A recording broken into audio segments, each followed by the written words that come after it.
Javier, mil disculpas, pero... Si me vas a hacer esto, no vengo más acá.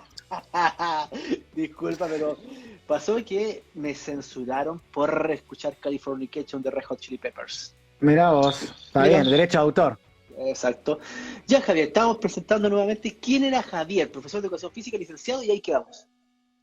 Claro, sí, bueno, profe, licenciado, educación física, y bueno, más que nada les comentaba que muchos de los que estaban acá, que estuvieron acá esta semana, fueron docentes míos, y que para mí era un orgullo y un honor poder estar acá también. Ojalá que un día llegue a ser por lo menos un 5% de todo lo que han hecho ellos. Te llevan un largo camino, Bueno, hartos años tus cabros. sí, así que me falta bastante todavía. Y bueno, y que también soy kinesiólogo o fisioterapeuta, no sé cómo le dicen allá en Chile, Kinesiólogos. kinesiólogo o fisiatra también. Y bueno, más que nada me dedico a la docencia universitaria y a la preparación física en el área del tenis, fundamentalmente, y un deporte argentino que se llama Sestobol, para quien no lo conoce, un deporte argentino que por ahí no es tan conocido. También tengo ahí... ¿En qué consiste? Es parecido al básquet. Ya. Interesante. Mira, interesante. Así que bueno, me dedico más que nada igual al tenis. Actualmente más en el alto rendimiento me dedico al tenis, más que nada. Tú tienes una página que se llama PFDS. Sí, preparación Cuéntanos. física en deportes de situación. Cuéntanos, ¿cómo nació eso? Y nació hace un par de años, serán ya 8 o 10 años más o menos, en esta necesidad de tomar la docencia como una excusa para seguir aprendiendo, para seguir mejorando. Esto te motiva a estar actualizado, entonces fue un arma de doble filo, el hecho de formar cursos, de hacer cursos, de ir creando un concepto de trabajo, también te obligaba a seguir capacitándote. Así que por eso empezó, más que nada por una necesidad de seguir formándome y también para darme a conocer mi forma de trabajar, una propuesta. ¿Te ha costado entrar? Me ha costado entrar, ¿Por qué? no sé. Hay mucha gente que se dedica al área, poco creíbles, hay mucha gente que es muy creíble, competís con quién. ¿Qué es lo difícil de entrar en este No, medio? mira, gracias a Dios he tenido la oportunidad de ir a ver muchos entrenamientos. He la oportunidad de ir, he estado viendo entrenamientos de Anselmi, de Horacio Anselmi, que me abrió las puertas en su momento. Tuve la oportunidad de ir a ver muchos entrenamientos de primera división de fútbol con el profesor Alejandro Coan, que también fue profesor mío. Tuve la oportunidad de ir a ver entrenamientos de Pablo Anión. Actualmente, antes que pase la cuarentena, lo tenía ahí al lado a Pablo y seguía aprendiendo, porque entrenamos juntos. En realidad no es que entrenamos juntos, yo trabajo en el mismo lugar prácticamente que él usa el gimnasio de ciudad y yo también trabajo ahí con los tenistas y bueno, se aprende mirando de estas bestias, se aprende un montón, así que para mí es una gran alegría tener esa posibilidad. Y la realidad es que por ahí es difícil cuando uno es chico, cuando uno no ha tenido la experiencia de jugador del deporte o de haber sido profesional en el ámbito del deporte, haber sido deportista de alto rendimiento. No creo que sea un limitante, pero sí es un plus que te ayuda mucho a la hora de estar inserto en el mundo del alto rendimiento, ¿no? ¿Por qué hablas que esto no es un método sino un concepto? Porque como el concepto de método yo lo arraigo a algo más rígido, algo que está preestablecido, algo que esto se hace así de esta manera y no hay otra forma de hacerlo. Y la idea de concepto es una idea que me gusta más, una idea que permite cierta flexibilidad a la hora de abordar los temas, un conjunto de principios, un conjunto de ideas, o una síntesis de varias propuestas de diferentes autores que se fueron moldeando y se fueron adaptando a una forma de entender la preparación física en estos deportes. Aquí, al llamarse deporte de situaciones, netamente porque hay incertidumbre constantemente de lo que va a suceder. Sí, porque básicamente el gesto motor, los actos motores, el gesto técnico siempre es precedido por por una toma de decisión, por una percepción y a partir de ahí una toma de decisión. Es decir, que el gesto motor va a estar siempre constantemente dependiendo de los estímulos que provengan del exterior y que incluso el gesto motor no va a ser siempre igual. Va a variar en función del elemento, de la proyección del elemento, del rival, del compañero, de las posiciones de partida en la que se inicia el gesto motor. Es decir, siempre hay variabilidad y, como dijiste vos recién, la palabra clave, incertidumbre constante. Si el deporte de situación es incertidumbre constante, por lo tanto el entrenamiento también va a ser así, o no tiene nada que ver una cosa con otra. Se intenta reproducir de alguna manera algunos componentes de la incertidumbre, ¿no? Probablemente no todos, pero siempre cuando uno entrena, vamos a decir, fuera de la cancha, el concepto es plantearse siempre a dónde queremos llegar. ¿Por qué hago una sentadilla? ¿Por qué hago un salto al banco? ¿Dónde va a terminar todo eso? ¿Qué componente del juego, qué componente de todo lo que tiene en cuenta el análisis del deporte y del juego, qué componente puedo agregar en algo descontextualizado como es el gimnasio, ¿no? Porque la realidad es que forma parte de la preparación física general y la preparación física general nunca va a poder ser reemplazada. Lo que intentamos hacer... Sí, decime. Si tuvieras que definir preparación física, ¿cómo la definiríais? Y la preparación física es un elemento más de todas las variables que determinan el resultado final. No es la variable fundamental, pero sí es una variable que te puede hacer perder un partido. Es un medio para la preparación física. Pero también sabemos que la preparación física puede ser compensada por otros componentes del rendimiento, la técnica, la táctica, las habilidades psicológicas del jugador, y más en estos deportes, donde el rendimiento depende de un montón de factores. A diferencia de un deporte cerrado, que por ahí se ve más clara la valencia física determinante. Por ahí sí la variable física es más clara, porque si yo te pregunto, en atletismo, en una carrera de 100 metros, ¿qué cualidad física se expresa más claramente? ¿Qué me respondería? A ver, una cualidad física, la velocidad. Bien, la velocidad. Y en un maratonista de 42 kilómetros, ¿qué es lo primero que se te vendría a la cabeza? La resistencia. Bueno, ¿y en un tenista? Sistema anaeróbico fosfágeno, sistema aeróbico en sí, anaeróbico fosfágeno y aeróbico, pensando que es un tiempo largo de duración, con movimientos explosivos cortos.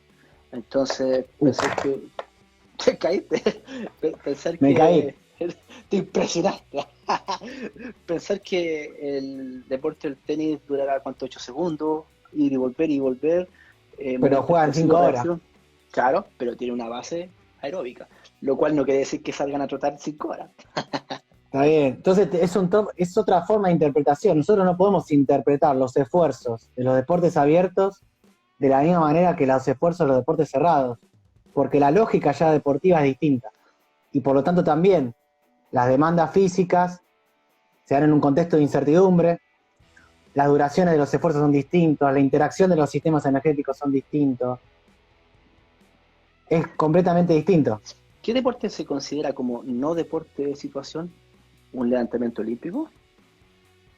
Claro, la halterofilia, la natación, el ciclismo, la gimnasia artística. Son gestos motores que no dependen de una variabilidad del contexto. Es decir, la pileta está ahí, va y viene en el nivel, no hay otra decisión que tomar. El gesto motor no está influido por una toma de decisión instantánea, como si ocurre en los deportes de características de situación o abiertos. ¿Cómo acortar la brecha entre la entrenable y la transferencia del deporte? O sea, la transferencia del entrenamiento y el deporte en sí. ¿Cómo acortar esa brecha? Bien, tomando alguna frase de ahí de Vadillo que dice que el entrenamiento es un intento constante de transferencias, el horizonte siempre es que el entrenamiento repercuta de alguna manera en el rendimiento específico. Nosotros no somos mejoradores de test. De nada me sirve que mejore un test del campo si no mejora el rendimiento, si no mete la pelota en la cancha. No me sirve de nada que levantes más kilos en sentadilla o que mejore el recovery test, el yo-yo recovery test, que aumenten los niveles. Si al final y al cabo, si pierdo el fin de semana, me echan. Entonces, son deportes donde el rendimiento depende de un montón de cosas. Entonces no nos podemos quedar solamente de la forma descontextualizada. Nosotros tratamos de ir acortando lo más que se pueda la brecha entre lo inespecífico y lo específico. Pero siempre sabiendo que lo general nunca va a poder ser reemplazado por lo específico. Nunca. Ahora lo que queremos hacer es que, a pesar de estar trabajando general, que eso general tenga componentes específicos lo más que se pueda.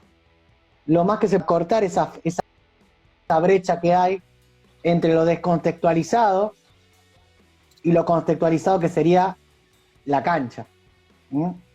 Por eso, perfecto, en cada cualidad vamos tocando conceptos que tratan de acortar esa brecha entre el entrenamiento de gimnasio, por ejemplo, y la fuerza útil que se te termina aplicando en la cancha. O sea, a veces eso es bastante difícil, ¿o no? Sí, pero hay que tener claro los objetivos que se persiguen. Por ejemplo, doy un ejemplo de algunos conceptos que aplicamos. Nosotros nos gusta mucho trabajar las cualidades físicas en el gimnasio. Fuerza, hablemos de fuerza más allá del objetivo, la orientación, la terminología que utilicemos. Si quiero aplicar algunos principios que me asocien lo que estoy haciendo en el gimnasio con lo que pasa de alguna manera en la cancha, yo voy a entrenar en el gimnasio a través de patrones básicos de movimiento en forma alternada y que se mantenga en el tiempo con la calidad técnica suficiente. Yo lo que quiero es tolerar esfuerzos variados a lo largo del tiempo, que es lo mismo que pasa en cualquier deporte de situación, donde los gestos deportivos no son siempre los mismos o no se ejecutan de la misma manera, y siempre constantemente alternancia motora. Entonces no estoy diciendo que voy a reproducir en el gimnasio lo que pasa en el juego, pero sí voy a generar ciertos instantes o ciertas ideas que van a tratar de acortar esa brecha de ese entrenamiento totalmente descontextualizado a lo que pasa en la cancha. Por ejemplo, con circuitos de alternancia motora sostenidos en el tiempo, que trabajen esta idea de aplicar fuerza ante diferentes cargas, ante diferentes ángulos, y con pausas que van a hacer la variabilidad de los ejercicios. Eso, si te lo pones a pensar, son las diferentes situaciones que pasan en el juego. Alternancia motora, micropausas variadas y otro gesto motor a continuación. ¿Y eso es lo que llaman lo que tú llamas la lógica deportiva? La lógica deportiva hace referencia a analizar el deporte, a analizar el rompecabezas del deporte. Por lo tanto, si se aplica la lógica deportiva, podría entrenar cualquier tipo de deporte. Porque analizar el deporte completo. Claro, si vos sos capaz de analizar el esqueleto del deporte, la matrix del deporte, el código del deporte, vos vas a ser capaz de poder entrenar cualquier tipo de deporte.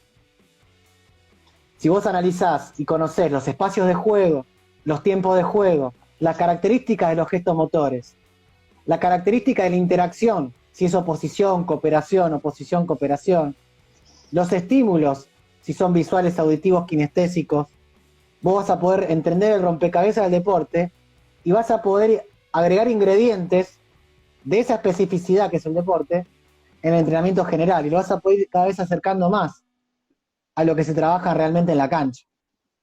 Aquí tenés normalmente un entrenamiento específico, pero ese entrenamiento específico tiene que estar dirigido a algún punto en específico también. ¿Cómo exactamente? Yo tomo algunas herramientas que plantea Paco Seriullo, que es el preparador físico de Barcelona, o fue el preparador físico de Barcelona, que hace odiado por muchos, pero planteó muchas herramientas interesantes como el microciclo estructurado y estas orientaciones de general, dirigido, específico.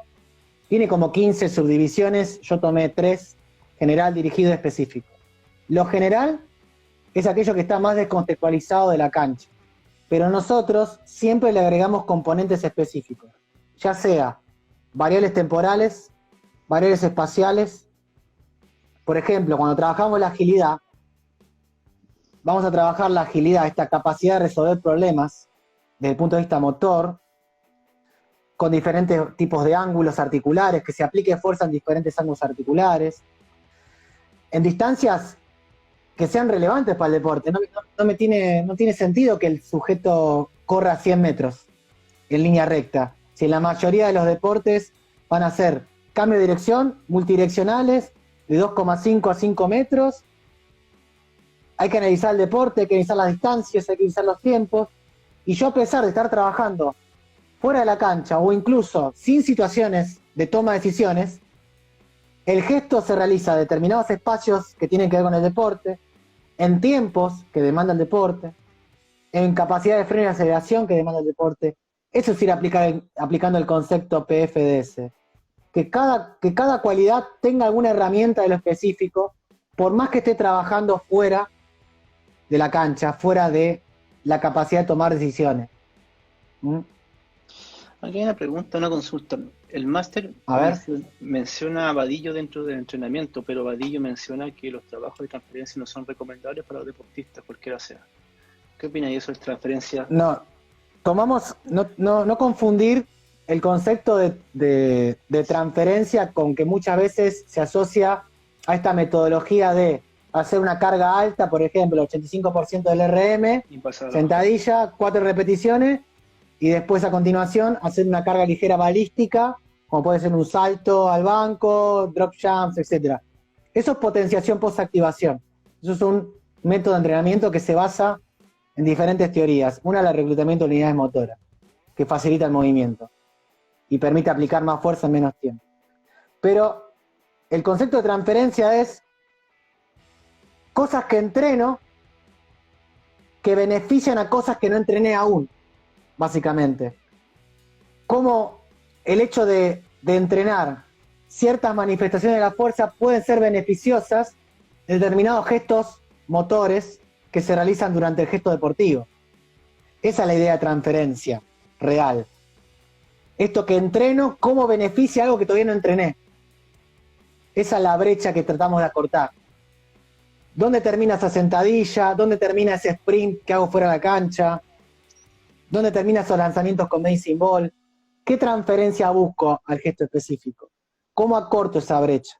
Bueno, nuestra idea es acortar la brecha analizando la proxiología del deporte, teniendo en cuenta los requerimientos del deporte, a nivel bioenergético, qué tiempos maneja, qué sistemas energéticos, cómo interaccionan, la distancia del deporte, las características de la micropausa, si es pasiva, si es activa, las distancias que recorre, pero no tanto la distancia en cuanto a cantidad, sino cómo las recorre, a qué intensidad, a qué franjas de intensidad, cuántas veces acelera, cuántas veces desacelera. Eso tenerlo en cuenta, ese libreto que nos dice la competencia, para poder aplicarlo y reproducirlo en la preparación física e incluso hacerlo más difícil que la realidad que se va a encontrar el deportista, por lo menos desde el punto físico, desde el punto de vista físico. Por ahí no demandemos lo psicológico, lo emotivo, pero desde el punto de vista físico, el deportista tiene que estar algo peor preparado de lo que se va a encontrar en la competencia. Ese también es un concepto que aplicamos. Progresivamente, ¿no? No es de un día para otro. Dentro de las evaluaciones claves, ¿qué evaluación dices? Esta sí o sí tiene que ir. Yo sé que todo depende del deporte, pero ¿qué evaluaciones son las más requeridas? ¿O cuál recomendaría que son las más requeridas? Tenemos diferentes concepciones o principios en cuanto a la evaluación. Tenemos evaluaciones de control, evaluaciones de rendimiento, como dos grandes grupos. Las de control, justamente lo que buscan es analizar los requerimientos físicos y compararlos con las referencias que se conocen. Por ejemplo, un tenista se dice que tiene un consumo de oxígeno, un tenista elite tiene un consumo de oxígeno tanto. Bueno, dependerá de vos si es importante o no, o es la variable más relevante, pero es una variable de control. Hay tests que permiten medir eso. ¿Lo podés tener o no? que un tenista debería tener una sentadilla de 1.5 al peso corporal. Bueno, es una referencia más. No son determinantes, pero son referencias a tener en cuenta. Esos son los test de control. A ver, ¿qué tan lejos estoy? ¿Qué tan lejos estoy yo, tenista, de los niveles de referencia? Como variable a tener en cuenta. Y después tenemos las evaluaciones puramente de rendimiento del deportista en sí a lo largo de la temporada. Y las que nos van a permitir también prescribir entrenamiento. Ahora, muchas de las evaluaciones nos permiten prescribir entrenamiento general. Muchas de las evaluaciones nos permiten para prescribir entrenamiento general.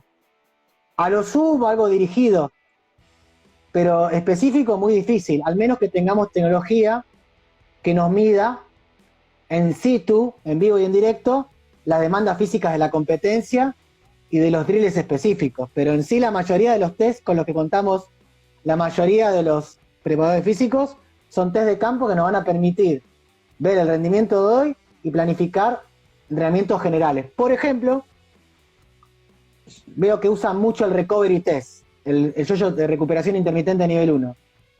Que acá quiero hacer un paréntesis. Vanscoe, que es el creador, en su propio libro dice que este test no es un test para prescribir entrenamiento, es un test para control de rendimiento intermitente a lo largo de la temporada y para ver los niveles de los diferentes deportistas, para individualizar, para diferenciar grupos de nivel.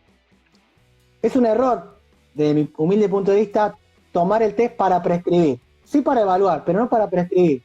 Hoy en día el que más se usa para prescribir entrenamiento intermitente, que también se usa para prescribir HIIT, High Intensity Training, es la velocidad obtenida a través del test de Buchet y Laursen, que hace poco Pablo habló mucho y recomendó el libro, que es el test de 30-15 IFT.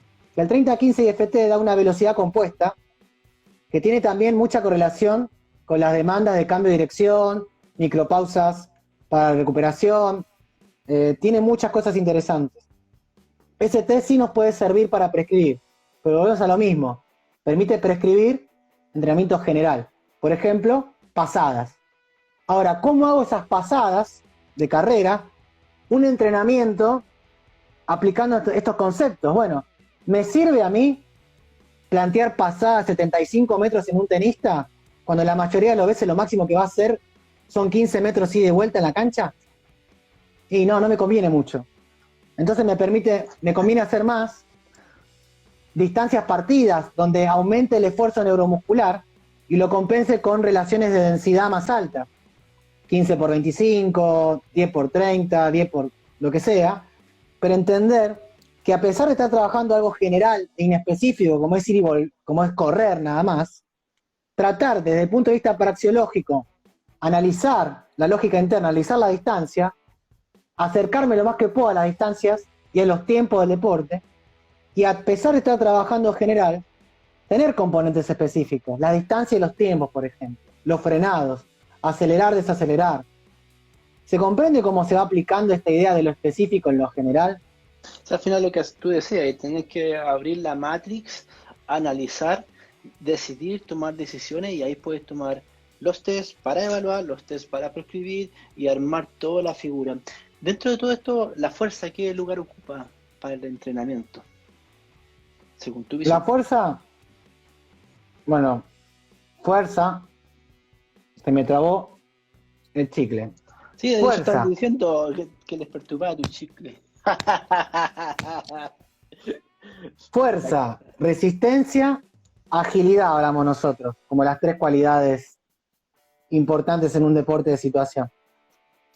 La fuerza útil, la agilidad y la resistencia. Agilidad, fuerza y resistencia son como interaccionan constantemente. Ahora, la fuerza en estos deportes es un medio, no es el fin en sí mismo. Es decir, a mí no me sirve de nada que levante 120 kilos en sentadillas y después la pelota no le puede pegar a la pelota. Entonces hay que buscar ese equilibrio. No me hay que buscar la sentadilla. Estoy chato, sabes que llevo 6 días estudiando sentadilla. El lunes tenemos una ponencia de esto. Llevo 6 días estudiando sentadilla y sé que nada sé. te lo juro, estoy desesperado, ya he estudiado tanto y hay tantas visiones distintas que estoy chato la sentada y así que no me la nombré. Ya, perdona que te estoy porque me acordé. Banca plano, vamos. Pecho. Más allá del ejercicio, yo tengo que tener claro que la fuerza siempre va a ser un medio y no un fin en sí mismo. Y que muchas veces hay muchos deportistas de elite que no van a poder hacer esos ejercicios básicos. Nosotros vamos a tener que buscar alternativas para buscar desarrollo de la fuerza, y que muchas veces la fuerza va a terminar siendo un compensador de las asimetrías funcionales que genera el deporte acíclico. Concepto importante, además de ser un trabajo de desarrollo de la fuerza, también es un agente compensador de las asimetrías propias que deja el deporte. Muchas veces el entrenamiento de la fuerza va a contrarrestar todo lo que hace el deporte. Entonces, esos son los objetivos de la fuerza en estos tipos de deportes. Ser un desarrollo para potenciar el rendimiento, pero también ser un agente compensador de los desastres propios que genera este tipo de deporte, que son demandas asimétricas. Entonces, esos son como las dobles funciones, y que todo termine mejorando el rendimiento, que es el objetivo final. Ese es el agente compensador y de desarrollo, la fuerza. En la fuerza trabajáis con RIT también, por lo que supe. Sí. Nosotros somos, bueno, vos últimamente has hablado mucho de RIT, de RPE, y bueno, me podrás ayudar un poquito también a desarrollar la idea esta de que, sobre todo en deportes donde la demanda de fuerza máxima, salvo en raras ocasiones o en algún puesto deportivo de un determinado deporte, no es la variable fundamental. Y mientras más aumenta la brecha entre RM, fuerza máxima, o la carga a vencer en la manifestación específica del deporte, mientras más aumenta la brecha, mientras menos relación tiene el RM con lo que le termino pegando la pelota. Vamos a hacer así de sencillo. Entonces, ¿hay que trabajar cargas altas? Sí, hay que trabajar cargas altas. ¿Hay que trabajar carga ligera? También. Pero hay que ir encontrando el equilibrio y saber que muchas veces mucho no es necesario. Cuando se alcanzan los valores óptimos, hay que mantenerlos después. No sirve levantar 200 kilos si con 120 me alcanza. Entonces, primero hay que buscar lo óptimo. No es más y más. Calidad de cantidad. Cantidad de calidad, perdón. Entonces, después, lo que me decías del RIR. En estos deportes, donde la fuerza máxima o las manifestaciones extremas de fuerza no son necesarias, ¿qué sentido tiene, si ya la evidencia científica lo ha demostrado, que se obtienen los mismos resultados trabajando con cargas, vamos a decir, altas, cerca del fallo,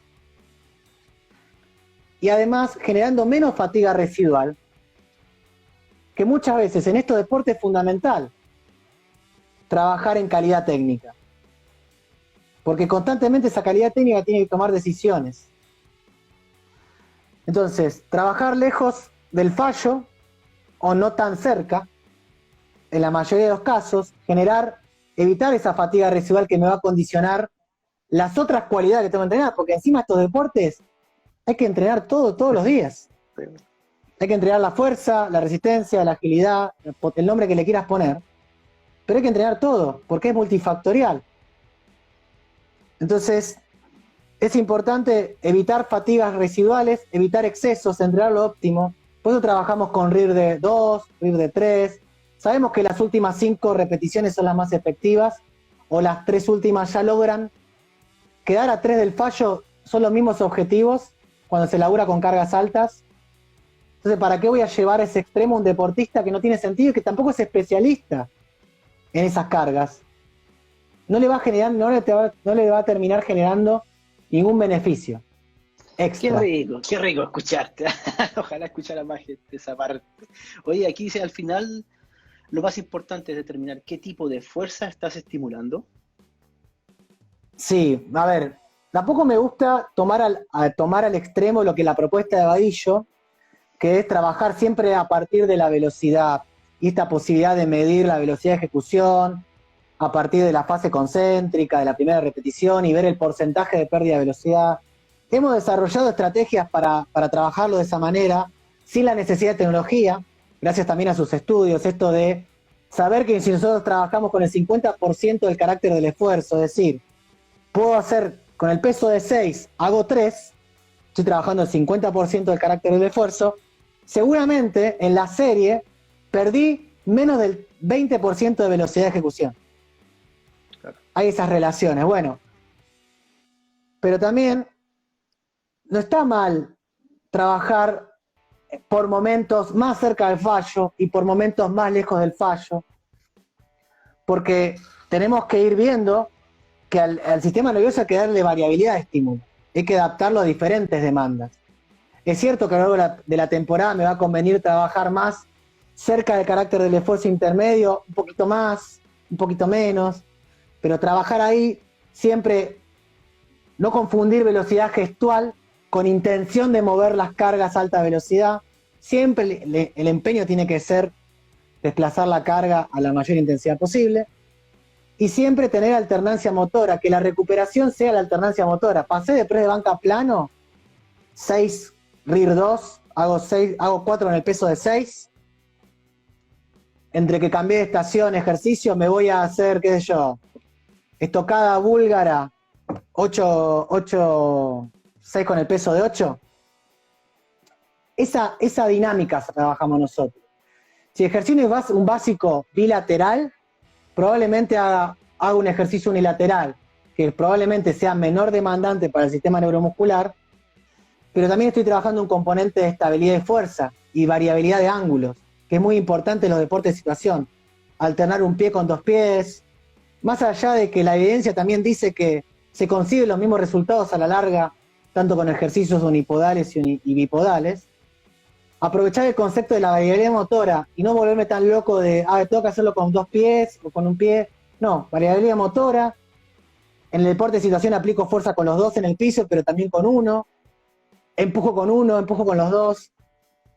Por ese lado vamos, respetando las variables de la carga, pero más que nada por la variabilidad motora, la riqueza motora, aplicar fuerza en diferentes ángulos, en diferentes situaciones. Perfecto, aquí otra pregunta. ¿Cómo ven o diferencian en su momento un deportista habilidoso con un deportista eficiente, como dijera Ariel, en el tema de lesiones a futuro? Pregunta compleja. A ver, una de las cualidades más importantes de estos deportes es la coordinación. Y la coordinación entendida como la riqueza motora para resolver problemas en situaciones de incertidumbre. El que tenga más recursos, pero no solamente los recursos motores técnicos, sino el que tenga la capacidad de mayor experiencias motoras, de poder leer la situación antes de que suceda, mínimamente con la información que le da el entorno, es decir, observó que el rival se movió así y ya por sus experiencias motoras identificó que muy probablemente haga esto. Eso es un recurso valioso y es un recurso de habilidad en estos deportes. Y después hay que sumarle la variabilidad técnica y la riqueza motora para resolver el problema. No solamente percibirlo y detectarlo antes, sino también tener la capacidad motora para hacerlo. Pero la variabilidad motora, pero sobre todo la capacidad de percibir situaciones ante estímulos variados, creo que es el gran plus que tiene esto. Y nosotros hablamos de habilidades creatomotrices. ¿Qué es el concepto de creatomotriz? A partir de tu gesto motor, de tus experiencias motoras, ante una situación diferente o relevante, vos podés crear nuevas técnicas. Siempre doy el caso de la gran Willy en tenis, que Vilas resolvió majestuosamente una técnica que no estaba en los libros. Probablemente ni le haya entrenado o se le haya ocurrido una situación, pero el sujeto resolvió con su bagaje motor y la situación decidir crear una técnica que tal vez no la haya practicado. Y eso es la habilidad de estos deportes. Esta es la riqueza de estos deportes. Esta variabilidad contextual que incluso te puede hacer crear técnicas. Perfecto. Aquí otro tema dice, hay un un audio de Batillo, dice, what the fuck, Batillo. Más abajo dice, hablo del tema de fútbol, ¿qué tipo de trabajos es recomendable para evitar lesiones? Qué preguntas ¿Qué Fuerza. preguntas? Sí, pero ¿qué preguntas ampliadas? Bueno, la evidencia científica, si me toca basar en evidencia científica, la fuerza es uno de los grandes agentes preventivos de lesiones. El entrenamiento de la fuerza, bien dosificado, bien progresado, es uno de los recursos más básicos y esenciales que nos va a permitir prevenir lesiones. Y no te olvides que nosotros lo usamos como un agente compensador de las propias asimetrías funcionales que genera este deporte acíclico. Entonces va a ser un compensador. Hola, buenas noches. ¿Qué métodos me ayudan a mejorar la velocidad e iniciación del fútbol? Bien. Habría que primero definir cómo entendés vos la velocidad. Por ejemplo, si nosotros entendemos que la velocidad es correr más rápido una distancia, y probablemente la entendamos así, la entrenemos para mejorar eso. Pero si nosotros definimos a la velocidad de nuestro concepto, velocidad no es solamente desplazarse en la mínima unidad de tiempo una distancia, sino también tiene que ver con la capacidad de percibir antes lo que puede suceder y tener riqueza motora, tener la capacidad de resolver una situación de diferentes posiciones corporales de la que se parte, tener la capacidad de poder aplicar fuerza en diferentes ángulos para poder salir en una dirección o en otra en función del estímulo. Es decir, si vos entendés la velocidad de esa manera, vos vas a poder ver los ingredientes, los componentes que pueden hacer mejor esa velocidad. Ahora, si velocidad solamente es correr, vas a entrenar la mecánica de carrera, por ejemplo, y vas a dejar de lado la experiencia motora, la capacidad de partir de diferentes posiciones. Entonces, primero definamos la cualidad, cómo la entendemos, y después vamos a entender cómo entrenarla. Perfecto. Acá más pregunta, dice, ¿qué libro recomienda para insertarse en estos temas? En realidad no hay un libro que aborde toda la perspectiva. Como dijimos al principio, nuestro concepto ha hecho una integración de diferentes autores. Recomiendo Paco Seriuló, no todo, siempre son cosas de cada uno. Paco Seriuló, Luis Fajardo, España, Julio Tous, Vadillo, que le veníamos hablando hace rato. Vadillo, Boyle, bueno, Buchenit, Mario Buchet, no me acuerdo si es Mario Buchet, no me acuerdo. Te la voy a lanzar, Carlos Santana. Bueno, Santana también algunas cosas, no todo. Por eso no tomamos todo a rajatabla. Creemos que nadie puede dar solución a todo. Por eso es lo importante de combinar y sacar lo mejor de cada uno. Sí, ahí me quiero sumar porque cada uno, si bien el autor te muestra cómo él cree que es su visión, nosotros tenemos que ser capaces de tomar lo que a nosotros aplica a nuestra realidad de juego, a nuestra realidad de todo. Entonces, como bien tú dices, podemos nombrar muchos autores, que tú los mencionaste súper bien, y de ahí cuánto aplica para cada uno es la realidad de cada uno, y también así lanzar a un autor como decirle, sabéis que no, va a depender de cada persona. Sigo avanzando. Exacto. ¿Qué importancia tiene el FMS? Bueno, el FMS creo que ya lograron, creo que todos tus ¿cómo se llama? Tus anfitriones acá, todos tus invitados estuvieron hablando o se habrá tocado el tema. El FMS está bueno algunas cosas, el concepto por ahí, pero tampoco es la solución mágica a nuestros problemas. Es más, el FMS nació como un modelo para detectar y prevenir lesiones, y a lo largo de la evidencia que fue pasando y los tiempos que fueron pasando, tuve que cambiar el enfoque porque se dieron cuenta que no prevenía nada, no detectaba nada. Y terminó siendo una evaluación de calidad de movimiento. Pero a mí me gusta más la idea de que cada entrenamiento y cada ejercicio es un test en sí mismo. Entonces no está bueno esto de batería de test, sino que entender, sobre todo en el ámbito de la ejecución motora, del entrenamiento de la fuerza o de patrones de movimiento, entender que cada movimiento, cada ejercicio es un test en sí mismo y que cada día es una evaluación en sí. Ya. No sé qué opinas tú, colega. Sí. Por mi parte, tuve que hacer una exposición de FMS y la evidencia muestra que no hay correlación entre el puntaje y lesiones.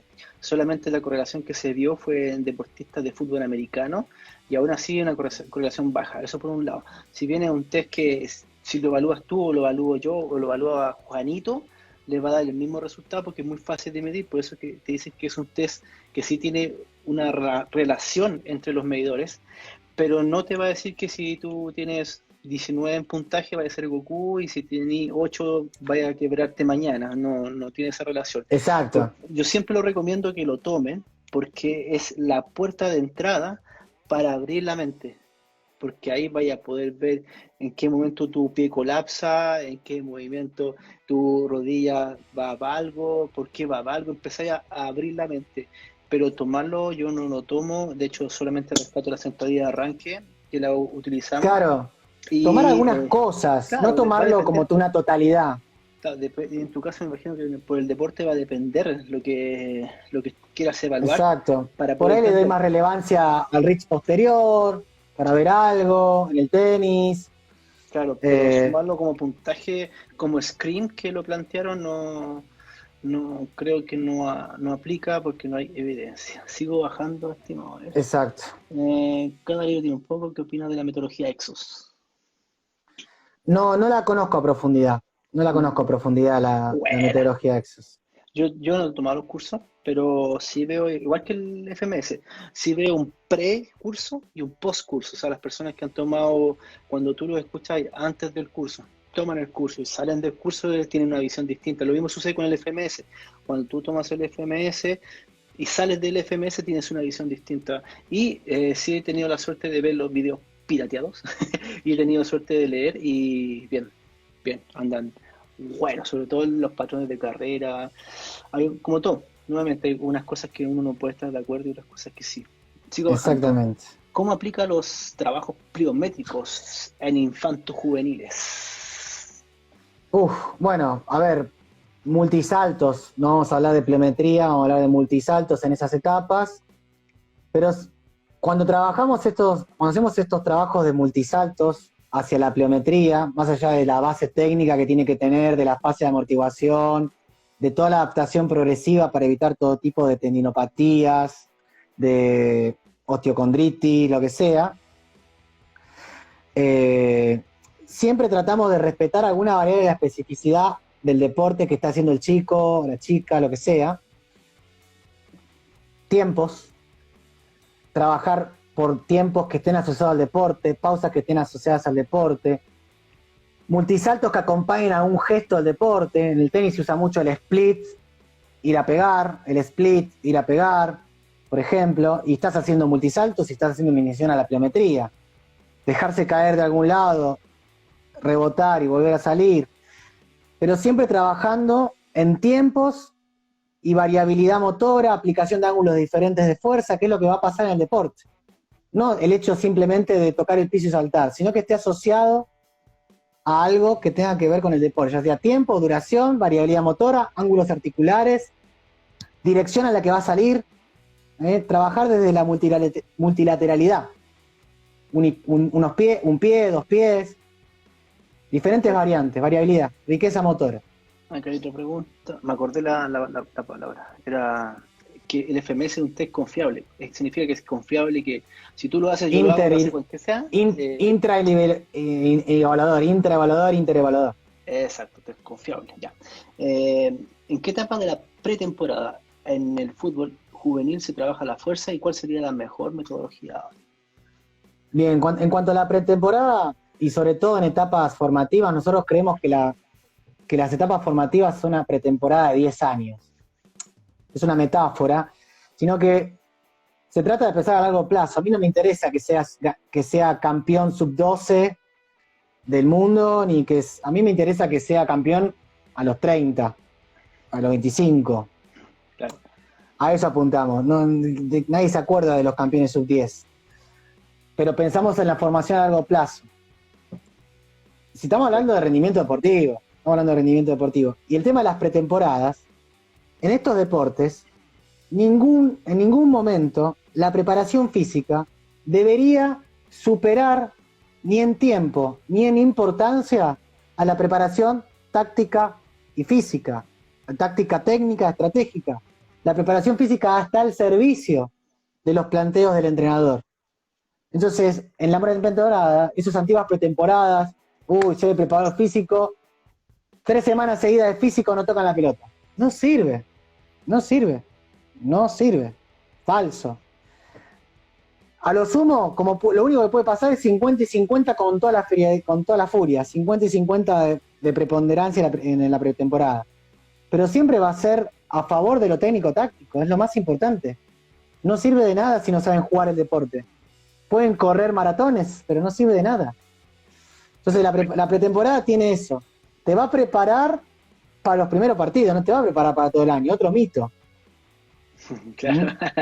Otra pregunta, ¿y EXO es para atletas? Bueno, yo respondo, si el EXO es para atletas o para todas personas, nuevamente vuelvo a insistir que el EXO te va a servir tanto para atletas o para todas las personas porque te abre la mente. Creo que es un curso bastante bueno. Sigo bajando. ¿Cómo se trabaja los miembros superiores para mejorar el salto? Los miembros superiores para mejorar el salto. Y tiene que ver con la coordinación intermuscular.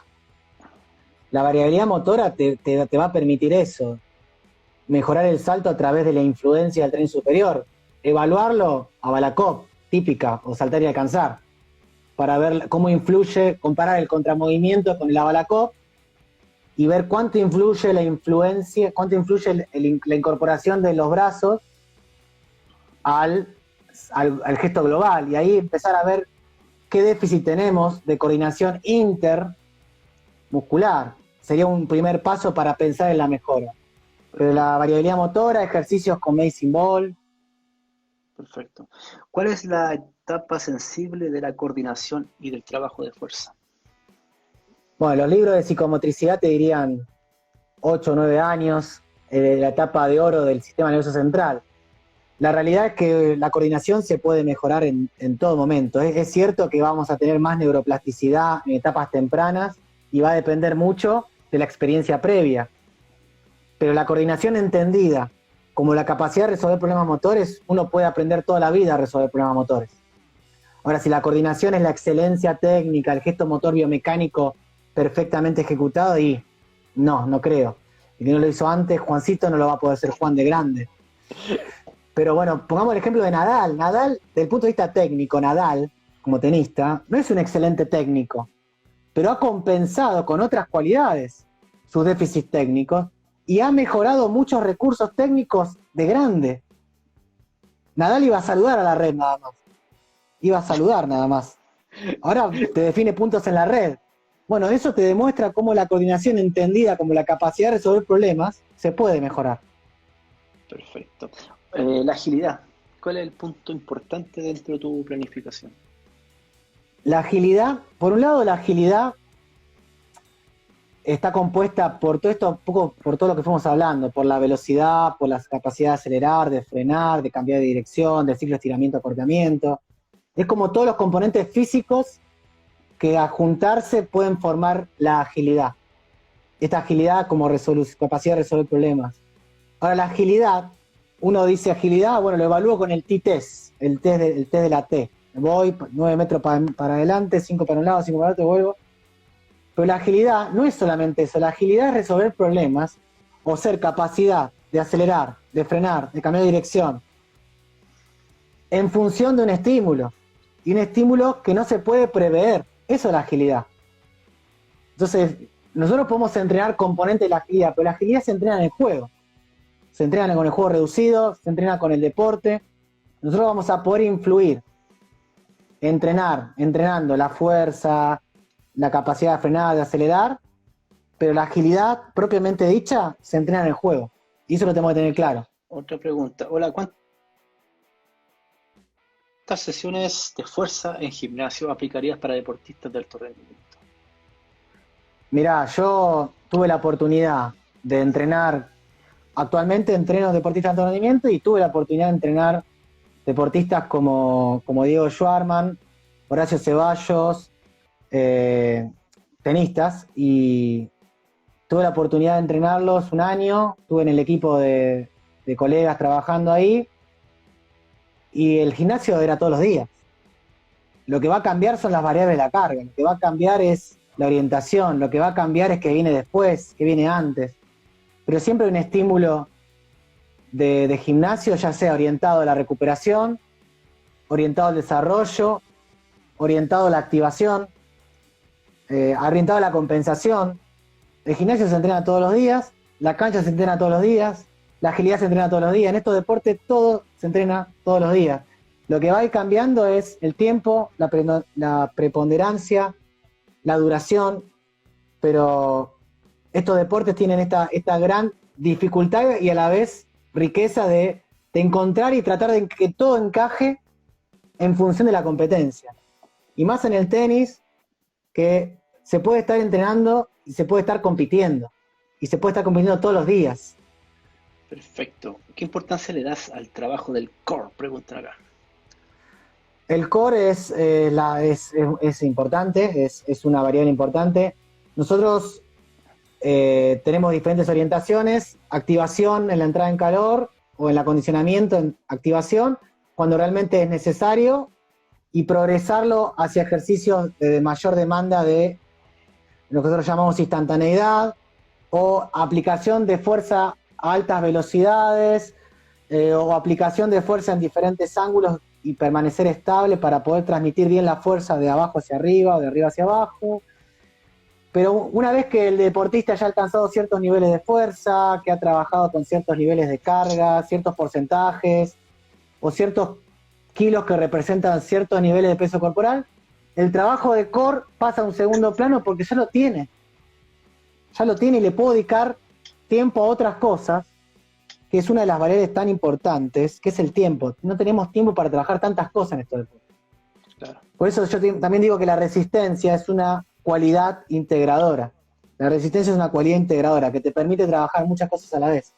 Porque al fin y al cabo, el juego es resistir. Resistir algo que te impone el rival, que te pone el juego. Aquí otra pregunta dice, en el sexto bal, ¿qué capacidades o habilidades crees que son las más importantes a entrenar? Como el deporte de situación, el sextobol, el tenis, el handball, el básquet, el rugby, son todos multifactoriales. No podría decir cuál es la más importante.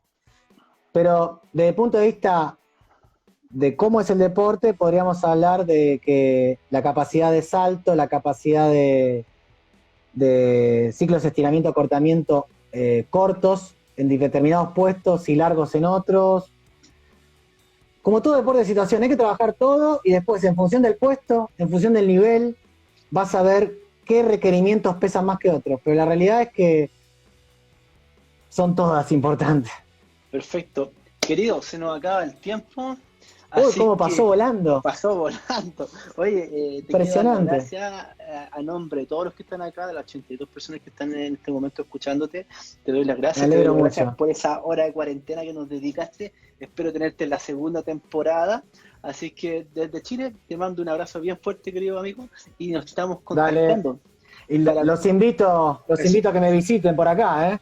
Por favor, vayan a las redes sociales. El deporte de situación. Comparte esta información y comparte buenos artículos. ¿Te gustó?